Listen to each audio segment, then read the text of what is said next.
Hi friends, David here from Above AVL, and in this video, we're talking about this speaker right here. This is the Yamaha DXR10. Don't turn off the video because it's a 10-inch speaker. Let's dive in.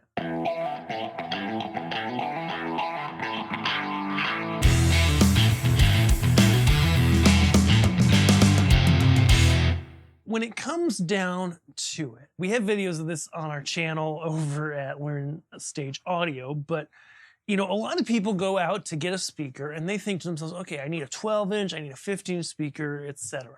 And, you know, we have a full video that goes into what specs actually matter when you're buying a speaker. And this is like the DXR series from Yamaha, and particularly this model, the 10, in my mind, is just like one of those myth-busting speakers that says, hey, like, hold on a second, maybe you don't need a 12-inch speaker. What do you actually need? Because it has a really rich feature set, really good sound, a compact size. It goes pretty low for what it is.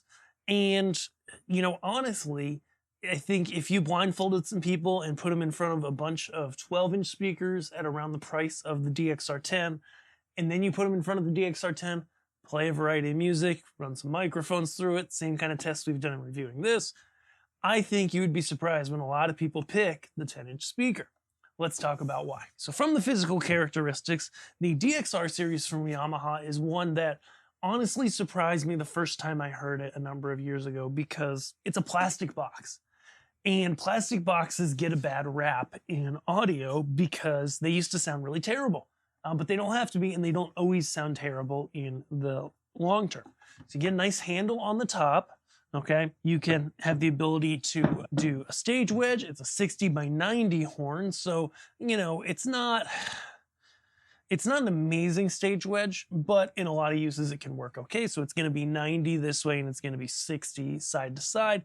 Again, you know, ideally you'd have something that's either matched both directions for a monitor or a turnable horn, but this is all right. And then on the bottom, you have what I love in many good speakers is two sets of pole mounts. So one has a slight, I believe is the 7.5-degree angle downwards, which is great. You can get it up in the air. You can avoid some of your walls, etc.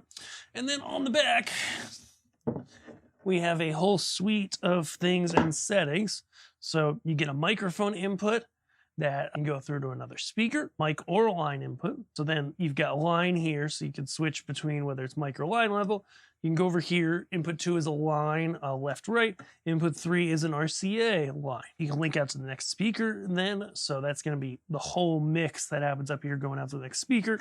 And you have some options as to how you can adjust that. Over here, you can turn off the front LED with a nice, easy to use switch, which I appreciate because if you want to turn it on or off, it's not hard to do. Some indicator lights, the Decontour settings, love the Decontour, we're gonna talk about that in a minute, and a high pass filter at 100, 120 hertz or off. Why do we love this speaker so dang much? You know, if you compare the things that really matter of the DXR10 to a lot of 12-inch speakers on the market that are in the same price range from other manufacturers, this thing will kick its butt not only in specs, but when you get it in front of your ears, I think you'll be really surprised. So in terms of frequency response, you know, I was just looking at the chart because Yamaha only gives on their product page to a -10-degree frequency response, which I don't love. I'd rather go off a -3. It looks like it hits about 70 hertz, and I would agree from using it. But let's talk about the sound. There's a couple really big things that come out of the sound of the speaker that I like. Number one is it does go below 100 hertz well, so it can play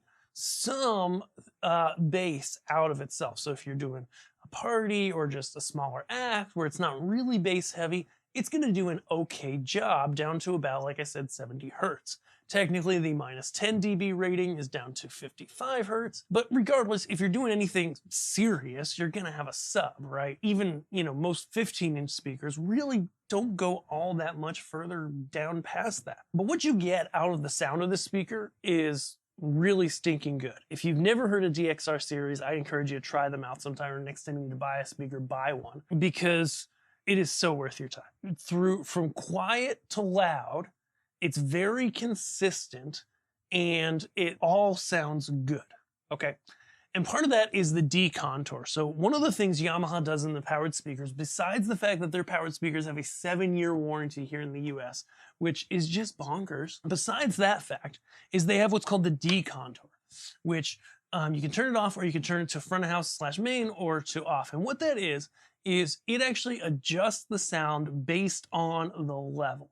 Okay, so they put these things in some, echo-proof chambers, and they're developing them and work really hard to build these Decontours, which essentially vary the EQ based on the type of material that's coming in and how loud it is. And so that means that when you run it really soft, it doesn't sound tinny, because a lot of times, because of the sensitivity differences between a high frequency driver and a typical low frequency driver, if you run a speaker really quietly, you've probably heard this before, it sounds really tinny with these Yamaha DXRs and pretty much the whole rest of their range. Okay. Similarly, when it gets really loud, the high end doesn't get really harsh. Why? Number one, it's a good driver. Number two, they have the Decontour, which is adjusting it. Okay. And so those are some reasons why I really like these things. They're a plastic box. They're a hair on the heavy side. I think it's about a 50-pound speaker. Yeah, that feels like my 5-year-old son. But, overall, I think just what you get out of a DXR series speaker, it's not the top of Yamaha's, it's not the bottom, but it's this really awesome middle ground where kind of no matter how loud you turn them up, they sound really good, loud or quiet. They don't get harsh, and ultimately they are in it for the long haul. They're here to serve you for a long term with that 7-year warranty. If that sounds good, check them out. We've got them at ABOVEAVL.com. We've been using this and just listening to it, using it for various uses to really get a good test of it over about the past few months. And I just got to say, from the first time I heard DXRs, I loved them. This is the Mark II series that we're in now, and the DXR10, but you really can't go wrong with the 10, the 12, even the 15. They all are really wonderful sounding speakers that hit an excellent price point when you consider how good they sound. So check them out over at ABOVEAVL.com. If this seems like a little too much speaker for you, then take a look at some other stuff. Like we actually have a comparison between this speaker and the DBR10, and we'll shoot you over to that video below as well. You can check that all out. And when you need some speakers, head over to ABOVEAVL.com. Feel free to email us or add some speakers to your cart and request a quote. We'd love to help you find the perfect fit for your needs and quote out your personalized price so that we can get the right stuff in your hands. If that sounds good, we'll see you over at ABOVEAVL.com. Thanks.